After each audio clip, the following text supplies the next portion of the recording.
In an automatic control system, a controller initiates a corrective action based on the difference between the signal it receives and the set point for a controlled variable. The various types of corrective actions that controllers can provide are called control modes. With two-position control, a signal from a controller causes a final control element to move from one extreme to another, such as from on to off, or from fully opened to fully closed. To see how two-position control works, let's look at an illustration of a sump pump arrangement. In this system, a pump draws water out of a pit or sump. A float with a rod is the sensing element in the system. The float rod has two collars, which serve as stops for a linkage that connects the rod to a switch. It's part of an electrical circuit that starts and stops the sump pump motor. If the level in the sump rises, the float also rises, and the lower collar on the float rod pushes up the linkage to turn the switch on. This starts the sump pump motor. As the pump draws water out, the level in the sump drops, and the float moves down. When the water reaches the minimum level, the upper collar pulls down on the switch linkage, shutting off the pump motor. Now, in a two-position control system, a certain amount of change can occur in the process without causing a control system response. This amount of change is called the dead zone. The dead zone in this system is controlled by the positions of the two float rod collars. The dead zone can be reduced by moving the two collars closer together. A smaller change in level will then turn the pump on or off.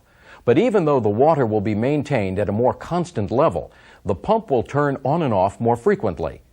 And this overuse could damage the system's components.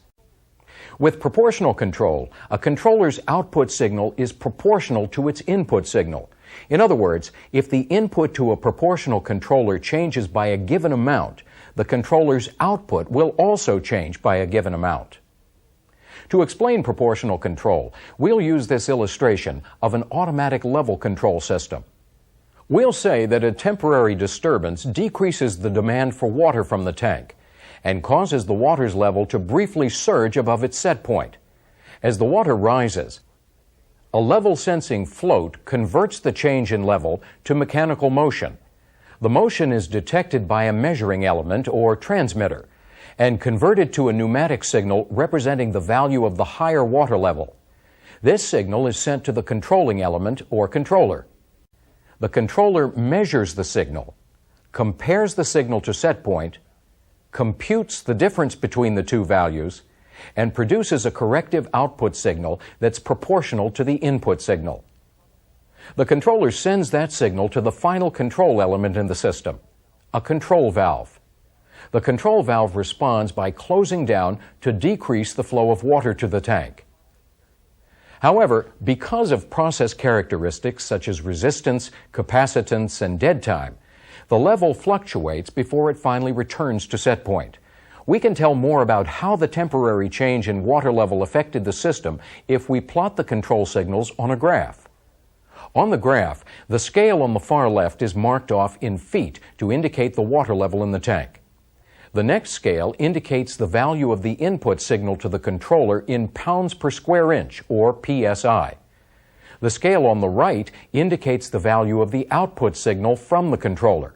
It, too, is in pounds per square inch. The dashed horizontal line represents the set point for the water level. In this example, the set point is 3 feet, which is equivalent to a 9 PSI input signal to the controller and a 9 PSI output signal from the controller. In this case, it increased to 13 PSI. The output signal caused the control valve to close, decreasing the supply of water to the tank. As the level in the tank fell, the input and output signals decreased accordingly. However, the process characteristics that we mentioned caused the signals to go through several fluctuations or cycles before returning to set point. With a temporary disturbance, process conditions return to their original state.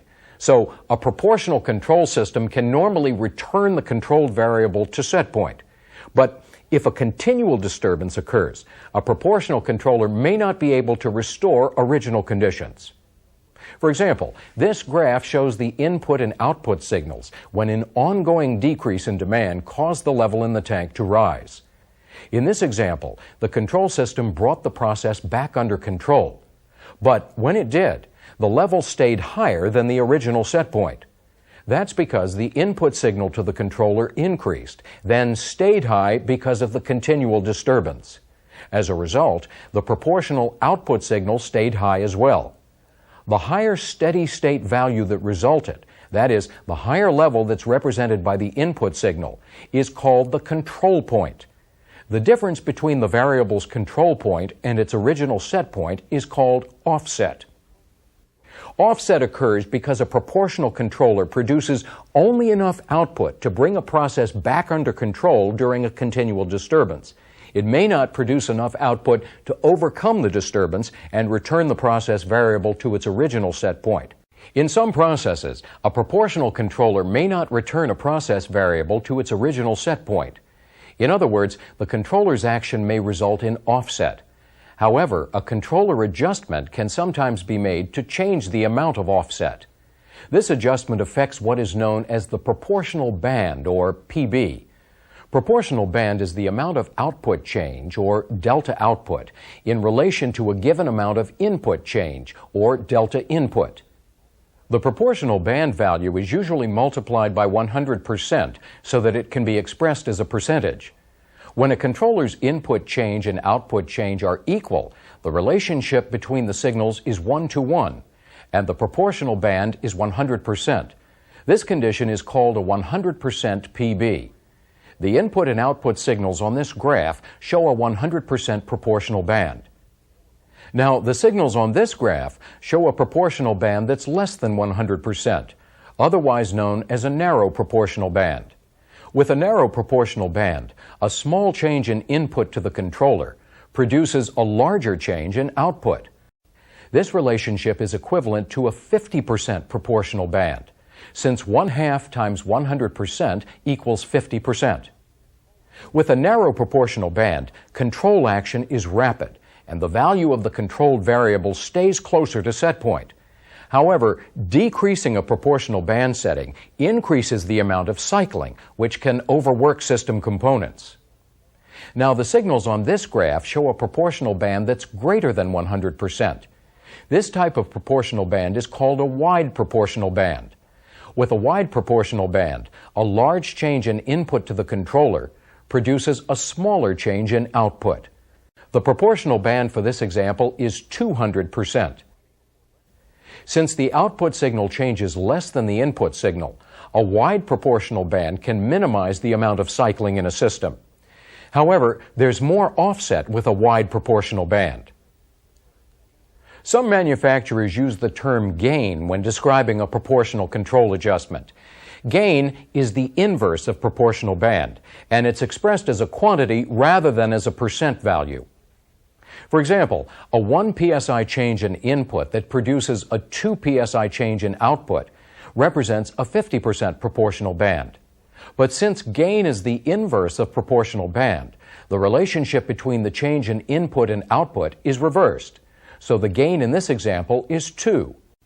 In this topic, we examined two-position control and proportional control, and we looked at how those control modes work in an automatic control system. Not all control modes can return a controlled variable to set point after a process disturbance. However, reset control is designed to adjust the output of a proportional controller to help eliminate offset and restore original process conditions. Reset action responds to a controlled variable's deviation from set point by increasing or repeating the amount of proportional control until the variable returns to set point. Reset control doesn't exist without proportional control. In fact, it's actually proportional plus reset control, since it adds an additional corrective action to the proportional action. Also, reset control is sometimes called proportional plus integral, or PI control, because it's based on a mathematical function called integration. In any case, it's easier to understand how reset control works by looking at an example. In this arrangement, an automatic control system is used to maintain the level of water in a tank. The input signal from the transmitter to the controller represents the level of water. The output from the controller adjusts a control valve in the supply line to the tank. If a continual disturbance causes a decrease in the flow of water from the tank, the level in the tank rises, and the input signal to the controller changes to reflect the higher level. How do you suppose the controller responds to the change in level? The controller responds by signaling the control valve to close down. This reduces the flow of water to the tank and allows the level in the tank to gradually return to set point. We can get a better idea of how the system responded to the disturbance if we plot the input and output signals on a graph. We'll include a time scale on the graph to see more clearly how the control action works. During the first minute, the increase in water level caused the input signal to the controller to increase from 9 psi to 11 psi, which is a change of 2 psi. During the same 1-minute interval, a proportional-only controller with a 100% proportional band would have produced an output signal that matched the input signal. But the output signal from this controller includes proportional action plus reset action. And it increased to 13 psi, a change of 4 psi. What this means is that the reset part of the control action increased or repeated the 2 psi proportional action one time in 1 minute. This is sometimes described as 1 minute per repeat, or 1 MPR. As the level of water in the tank dropped, both signals decreased, then fluctuated briefly before returning to steady state. That's because the value of the controlled variable, represented by the input signal, returned to its original set point of 9 psi. In our example, a reset control action of 1 minute per repeat was able to return the controlled variable to set point. Often the amount of reset in a system can be adjusted. However, a reset that's too fast can cause a controller to overcorrect and cause the process variable to cycle out of control. In those cases, a slower reset may be needed. Rate control is a control feature that responds to the speed at which a variable deviates from set point. The faster the variable changes, the greater the amount of rate control action. Rate control is normally combined with proportional control, so it's often called proportional plus rate control. Also, it's sometimes called proportional plus derivative, or PD control. In any case, when a process disturbance causes the input signal to a rate controller to change, the controller measures the speed or rate at which the input is changing and produces an instant boost to the proportional output signal. In effect, this action tries to stop changes in the input as soon as they're detected. To get a better understanding of rate control, we'll use this automatic level control system in which rate control has been added to a proportional controller. We'll say that a continual disturbance causes a decrease in the flow of water from the tank, which in turn causes the level in the tank to rise. If we look at a graph of the control signals from the process, we see that the rate controller responds to the disturbance by producing an immediate boost in output. This boost minimizes the water level's deviation from set point. Then, a combination of rate control and proportional control stops the water level from changing and brings it down almost to set point. However, because rate control responds only during changes in the input, and because proportional control only provides a proportional output, there may be some offset in the process variable. In other words, as long as the level is at steady state, even with offset, the rate controller will not provide a correcting output.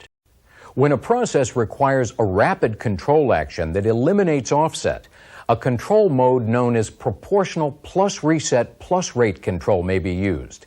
It combines the precise response action of reset control with the fast response action of rate control. Proportional plus reset plus rate control is sometimes called PID control, P for proportional, I for integral, which is the same as reset, and D for derivative, which is the same as rate. One example of a process that requires PID control is the gas-fired oil heating furnace represented here. During operation, oil flows through a pipe in the furnace combustion chamber. Gas flows through a valve in another pipe to a burner. As the gas burns, part of the heat that's produced is transferred through the pipe to the oil. The controlled variable is the temperature of the oil leaving the furnace. A sensing device in the oil pipe provides oil temperature readings to a temperature transmitter. The transmitter measures the temperature and provides a corresponding pneumatic signal to a controller. The controller uses that information to produce an output signal, which adjusts the control valve to regulate the furnace flame. Since the flow of oil through the pipe is reduced, there's more time for the oil to absorb heat and its temperature increases. The control system responds by sending a larger signal to close down the control valve.